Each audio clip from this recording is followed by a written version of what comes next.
ਇੱਕ ਨਜ਼ਰੀਆ। ਇੱਕ ਨਜ਼ਰੀਆ ਦੀ ਟੇਕ ਉਸ ਨੂੰ ਸੁਣਨ ਨਾਲ ਹੀ ਬਣਦੀ ਹੈ।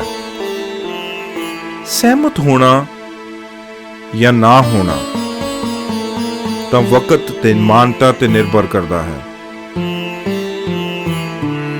ਉਤਸ਼ਾਹ ਜਾਂ ਮੋਟੀਵੇਸ਼ਨ। ਉਤਸ਼ਾਹ ਹੀ ਸਾਹਾਂ ਨੂੰ ਅੱਗੇ ਤੋਰਦਾ ਹੈ। ਹਰ ਇੱਕ ਉਤਸ਼ਾਹ ਭਰਿਆ ਸਾਹ ਜ਼ਿੰਦਗੀ ਦਾ ਆਗਮਨ ਕਰਦਾ ਹੈ ਤੇ ਹਰ ਛੱਡ ਜਾਣ ਵਾਲਾ ਸਾਹ ਚੇਤਾਵਨੀ ਕਿ ਅਹਿਸਾਸ ਦਾ ਸਫ਼ਰ ਮੁੱਕਦਾ ਜਾ ਰਿਹਾ ਹੈ। ਉਤਸ਼ਾਹ ਤੇ ਇੱਛਾਵਾਂ। ਉਤਸ਼ਾਹ ਤੇ ਇੱਛਾਵਾਂ ਦਾ ਬੜਾ ਨਿੱਘਾ ਜਿਹਾ ਸੰਬੰਧ ਹੈ। ਇੱਛਾਵਾਂ ਕੋਈ ਵੀ ਹੋਣ, ਉਤਸ਼ਾਹ ਸਾਹਾਂ ਨੂੰ ਪਿੱਛੇ ਤੋਰੀ ਰੱਖਦੀਆਂ ਹਨ, ਕਿਉਂਕਿ ਇੱਛਾਵਾਂ ਅੰਦਰ ਆਸਾਂ ਨੂੰ ਗੁੰਦ ਕੇ ਹੀ ਤਾਂ ਮਨੁੱਖ ਜੀਵਨ ਜੀਣ ਦਾ ਬਹਾਨਾ ਲੱਭਦਾ ਹੈ। ਇੱਛਾਵਾਂ ਸੀ ਤਾਂ ਅਸਮਾਨ ਨੂੰ ਚੁੰਮਦੇ ਪਰਵਤਾਂ ਨੂੰ ਪਾਰ ਕਰਨ ਦਾ ਉਤਸ਼ਾਹ ਪੈਦਾ ਹੋਇਆ। ਇੱਛਾਵਾਂ ਸੀ ਤਾਂ ਪੰਛੀ ਬਣ ਅਸਮਾਨ ਵਿੱਚ ਤਾਰੀਆਂ ਮਾਰਨ ਦਾ ਚਾਅ ਚੜਿਆ। ਇੱਛਾਵਾਂ ਸੀ ਤਾਂ ਪਿਆਰ ਇੱਕ ਨਗਮਾ ਤੇ ਹਕੀਕਤ ਬਣਿਆ। ਇੱਛਾਵਾਂ ਜਾਗੀਆਂ ਤਾਂ ਬੀਜ ਪਨਪ ਕੇ ਜੀਵਤ ਹੋ ਉੱਠਿਆ। ਇੱਛਾ ਵਿੱਚ ਹੀ ਧਰਤੀ ਲੱਖਾਂ ਸਾਲਾਂ ਤੋਂ ਸੂਰਜ ਨੂੰ ਮਿਲਣ ਦੀ ਚਾਹਤ ਰੱਖੀ ਬੈਠੀ ਹੈ। ਇੱਛਾ ਵਿੱਚ ਹੀ ਤਾਂ ਚਕੋਰ ਚੰਨ ਦੀ ਇੱਕ ਝਲਕ ਨੂੰ ਤਰਸਦਾ ਹੈ। ਇੱਛਾ ਨੇ ਤਾਂ ਯੁੱਗ ਬਦਲੇ, ਇਤਿਹਾਸ ਦੇ ਮੂੰਹ ਮੋੜ ਦਿੱਤੇ। ਇੱਛਾ ਪ੍ਰਫੁੱਲਤ ਹੋਈ ਤੇ ਮਾਨੋ ਰੱਬ ਵੀ ਧਰਤੀਆਂ ਤੇ ਤਾਰਿਆਂ ਸਿਰਜਣ ਦੇ ਮੋਹ ਵਿੱਚ ਗਵਾਚ ਗਿਆ। ਇੱਛਾ ਸੀ ਤਾਂ ਜਵਾਨੀ ਮੁਹੱਬਤ ਬਣੀ, ਮਮਤਾ ਤੇ ਜ਼ਿੰਮੇਵਾਰੀ ਬਣੀ। ਇੱਛਾ ਨੂੰ ਪਾਲ ਤਾਂ ਯੋਗੀ ਪਹਾੜਾਂ ਵਿੱਚ ਵਿਅਰਥ ਹੀ ਭਟਕਦਾ ਰਿਹਾ। ਸੰਗੀਨ ਬਿਮਾਰੀਆਂ ਨਾਲ ਲੜਦੇ ਇੱਕ ਪਲ ਜੀਣ ਦੀ ਇੱਛਾ ਤੇ ਤਰਲੇ ਕਰਦੇ, ਅਰਦਾਸਾਂ ਤੇ ਜੋਦੜੀਆਂ ਕਰਦੇ ਰਹੇ। ਇਸ ਇੱਛਾ ਨੇ ਤਾਂ ਇੱਕ ਨਵੇਕਲਾ ਸਫ਼ਰ ਆਰੰਭਿਆ। ਹਨੇਰੀ ਨਗਰੀ ਵਿੱਚੋਂ ਕੱਢ ਸਵਰਗ ਦਾ ਨਜ਼ਾਰਾ ਸਿਰਜਿਆ। ਸਭ ਤੋਂ ਵੱਡਾ ਸਵਾਲ ਇਹ ਖੜਾ ਹੋ ਜਾਂਦਾ ਹੈ ਕਿ ਇਸ ਇੱਛਾ ਦਾ ਕਤਲ ਕਿਸ ਨੇ ਕੀਤਾ? ਜਿਵੇਂ ਪਹਿਲੀਆਂ ਕੜੀਆਂ ਵਿੱਚ ਜ਼ਿਕਰ ਆਇਆ ਹੈ ਕਿ ਸਮਾਜ ਡਿਪਰੈਸ਼ਨ ਵਿੱਚ ਜੀ ਰਿਹਾ ਹੈ ਅਤੇ ਦੋਸ਼ ਹਮੇਸ਼ਾ ਦੂਜਿਆਂ ਤੇ ਕੱਢਦਾ ਹੈ। ਡਿਪਰੈਸ਼ਨ ਦਾ ਸਿੱਧਾ ਸੰਬੰਧ ਗਿਲਟ ਨਾਲ ਹੈ। ਇੱਕ ਘੁਟਨ ਵਿੱਚ ਜੀ ਕੇ ਇੱਛਾਵਾਂ ਦਾ ਸੰਸਕਾਰ ਕਰਕੇ ਲਾਸ਼ਾਂ ਵਾਂਗ ਜੀਣਾ ਕਿਸਨੇ ਸਿਖਾਇਆ? ਸਫ਼ਰ ਸ਼ੁਰੂ ਹੋਣ ਤੋਂ ਪਹਿਲਾਂ ਹੀ ਖਤਮ ਹੋ ਜਾਣਾ ਇਹ ਅਹਿਸਾਸ ਕਿਸਨੇ ਕਰਵਾਇਆ? ਇਸ ਸਮਾਜਕ ਸੋਚ ਨੂੰ ਘੜਨ ਵਿੱਚ ਪੁਜਾਰੀ ਤੇ ਰਾਜਨੀਤਿਕ ਲੋਕਾਂ ਦਾ ਵੱਡਾ ਹੱਥ ਸੀ। ਪੁਜਾਰੀ ਸਮਾਜ ਵਿੱਚ ਇੱਛਾਵਾਂ ਦਾ ਚੀਰਹਰਨ ਕਰਦਾ ਰਾਜਨੀਤਿਕ ਲੋਕਾਂ ਦਾ ਰਾਹ ਪੱਧਰਾ ਕਰਦਾ ਰਿਹਾ। ਇੱਛਾ ਪੂਰਤੀ ਵਿੱਚ ਜੀਣਾ ਤਾਂ ਘੋਰ ਅਪਰਾਧ ਦੱਸਿਆ ਗਿਆ।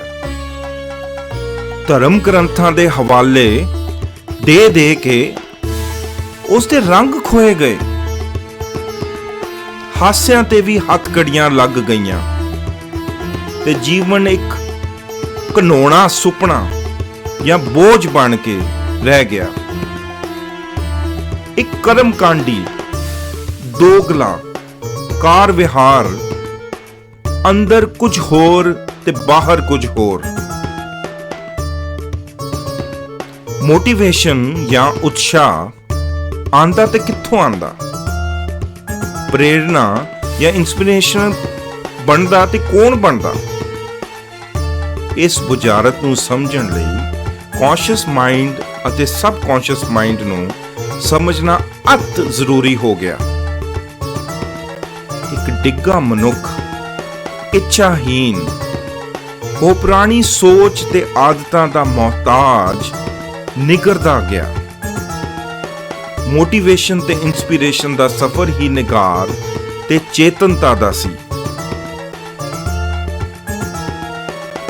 ਮੋਟੀਵੇਸ਼ਨ ਸਭ ਤੋਂ ਪਹਿਲਾ ਹਥਿਆਰ ਉਤਸ਼ਾਹ ਦਾ ਹੈ ਜੋਖਮ ਤੇ ਜਜ਼ਬਾ। ਜੋਖਮ ਚੁੱਕਣ ਲਈ ਮਨ ਨੂੰ ਤਿਆਰ ਕਰਨਾ ਅਤੇ ਜਜ਼ਬਾ ਨਿਰੰਤਰ ਜਾਰੀ ਰੱਖਣਾ।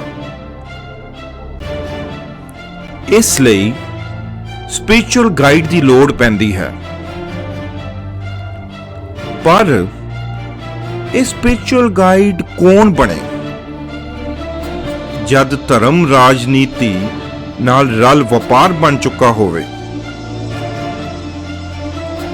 ਸਦੀਆਂ ਪਿੱਛੇ ਗੁਰੂ ਪੀਰਾਂ ਨੂੰ ਅਵਤਾਰਵਾਦ ਵਿੱਚ ਢਾਲ, ਭਰਮ ਪਾਲਣੇ ਜਾਂ ਤੀਰਥਾਂ ਤੇ ਧੱਕੇ ਖਾਣੇ ਇੱਕ ਵਿਅਰਥ ਜੀਵਨ ਦੀ ਦਹਲੀਜ਼ ਤੇ ਕਦਮ ਰੱਖਣਾ ਹੀ ਤਾਂ ਹੈ। ਇਸ ਨਾਲ ਕੋਈ ਮੋਟੀਵੇਸ਼ਨ ਜਾਂ ਇਨਸਪੀਰੇਸ਼ਨ ਨਹੀਂ ਮਿਲਦੀ। ਮੋਟੀਵੇਸ਼ਨ ਇਨਸਪੀਰੇਸ਼ਨ ਆਵੇ ਤੇ ਕਿੱਥੋਂ ਆਵੇ? ਨਾ ਉਹ ਸਮਾਂ ਰਿਹਾ, ਨਾ ਉਹ ਸੁਭਾਅ, ਨਾ ਉਹ ਲਫ਼ਜ਼ ਰਹੇ ਤੇ ਨਾ ਹੀ ਹਾਲਾਤ। ਇਤਿਹਾਸ ਮਲੀਨ ਹੋ ਗਿਆ ਅਤੇ ਪੁਜਾਰੀ ਗਿਲਟ ਦਾ ਖਲਾਰਾ ਪਾ ਆਪਣੀ ਦੁਕਾਨ ਨੂੰ ਹੋਰ ਰੰਗੀਨ ਦਾ ਰੰਗੀਨ ਬਣਾਈ ਗਿਆ। ਜਿੱਥੇ ਗਿਆਨ ਚਾਰ ਚੁਫੇਰੇ ਰੋ ਰੋ ਪੁਕਾਰਦਾ ਹੋਵੇ, ਉੱਥੇ ਰੁਮਾਲੇ ਬੰਨ ਮੰਦਰ ਦੀ ਲੋੜ ਨਹੀਂ। ਸਤਕਾਰ ਦੇ ਨਾਮ ਥੱਲੇ ਮੂਰਤੀ ਪੂਜਾ ਦੀ ਲੋੜ ਕਿੱਥੋਂ? ਸਵਾਲਾਂ ਨੂੰ ਗੂੰਗਾ ਕਰ ਕੁਚਲ ਦਿੱਤਾ ਗਿਆ। ਕਿਤੇ ਗੁਰੂ ਪੀਰਾਂ ਦੀ ਨਿੰਦਾ ਨਾ ਹੋ ਜਾਵੇ। ਜੇ ਕੋਈ ਸਵਾਲ ਕਰੇ ਤੇ ਪਰੰਪਰਾ ਦਾ ਬਹਾਨਾ ਬਣਾ ਕੇ ਉਸ ਨੂੰ ਡਰਾ ਧਮਕਾ ਕੇ ਖਾਮੋਸ਼ ਕਰ ਦਵੋ। ਜੇ ਸਵਾਲ ਹੀ ਨਹੀਂ ਤਾਂ ਕੁਝ ਨਵਾਂ ਕਰਨ ਦੀ ਇੱਛਾ ਕਿੱਥੋਂ ਜਾਗੇ? ਉਤਸ਼ਾਹ ਤੇ ਪ੍ਰੇਰਣਾ ਕਿੱਥੋਂ ਆਵੇ? ਸਮਾਜ ਅੰਨੀ ਸ਼ਰਧਾ ਵਿੱਚ ਲਹੂ ਲੁਹਾਨ ਲੱਥ-ਪੱਥ ਹੋ ਗ੍ਰੰਥਾਂ, ਮੂਰਤੀਆਂ ਤੇ ਕਬਰਾਂ ਪੂਜਦਾ ਰਿਹਾ। ਇੱਕ ਹਾਰੀ ਹੋਈ ਜ਼ਿੰਦਗੀ ਜੀਣ ਲੱਗਦਾ ਹੈ। ਇਸ ਨੂੰ ਲਿਵਿੰਗ ਅੰਡਰ ਅਸਰਸ਼ਨ ਕਹਿੰਦੇ ਹਨ।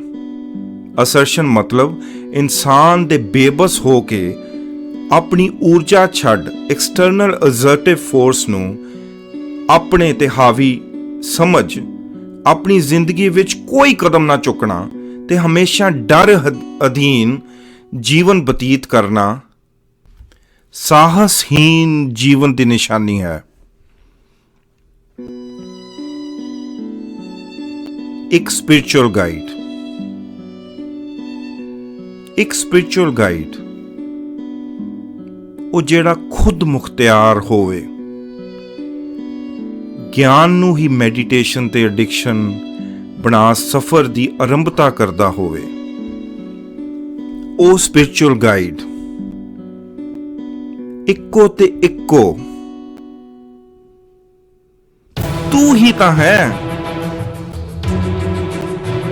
ਜਾਂ ਕਹਿ ਲੋ ਮੈਂ ਹੀ ਤਾਂ ਹਾਂ। ਸਫ਼ਰ ਦਾ ਪਹਿਲਾ ਕਦਮ ਜੋਖਮ, ਜ਼ਖਮ ਤੇ ਜਜ਼ਬਾ ਆਪ ਜਰਨਾ ਤੇ ਆਪਣੇ ਮਾਈਂਡ ਨੂੰ ਦਲਦਲ ਵਿੱਚੋਂ ਕੱਢਣਾ, ਇਸ ਉਲਝਣ ਤੇ ਗੁੰਝਲਾਂ ਨੂੰ ਸੁਲਝਾਣਾ ਤੇ ਸਦੀਆਂ ਦੀਆਂ ਜੰਜੀਰਾਂ ਖੇਰੂ ਕਰ ਦੇਣਾ। ਉਤਸ਼ਾਹ ਬਣ ਜੀਵਨ ਪ੍ਰੇਰਣਾ ਸਰੂਪ ਕਰ ਦੇਣਾ। ਇਹੀ ਤਾਂ ਹੈ ਮੋਟੀਵੇਸ਼ਨ ਤੇ ਇਨਸਪੀਰੇਸ਼ਨ ਨਾਲ ਜੀਣਾ। ਇਨਸਪੀਰੇਸ਼ਨ ਤੇ ਮੋਟੀਵੇਸ਼ਨ ਆਪਣੇ ਆਪ ਤੋਂ ਲੱਭ ਖੁਦ ਮੁਖਤਿਆਰ ਹੋ ਜਾਣਾ। ਇਹੀ ਤਾਂ ਹੈ ਜੀਵਨ ਜੀਣ ਦਾ ਅਨਮੋਲ ਢੰਗ। ਤੂੰ ਹੀ ਹੈ ਆਪਣੇ ਆਪ ਦਾ ਮਾਰਗਦਰਸ਼ਕ। ਲੱਭ ਲੈ ਆਪਣੇ ਉਤਸ਼ਾਹ ਤੇ ਪ੍ਰੇਰਣਾ ਨੂੰ। ਆਉਣ ਵਾਲੀ ਕੜੀ ਵਿੱਚ ਇਸ ਨੂੰ ਹੋਰ ਗੰਭੀਰਤਾ ਨਾਲ ਦੇਖਾਂਗੇ। ਮੋਟੀਵੇਸ਼ਨ ਤੇ ਇਨਸਪੀਰੇਸ਼ਨ, ਇੱਕ ਨਜ਼ਰੀਆ।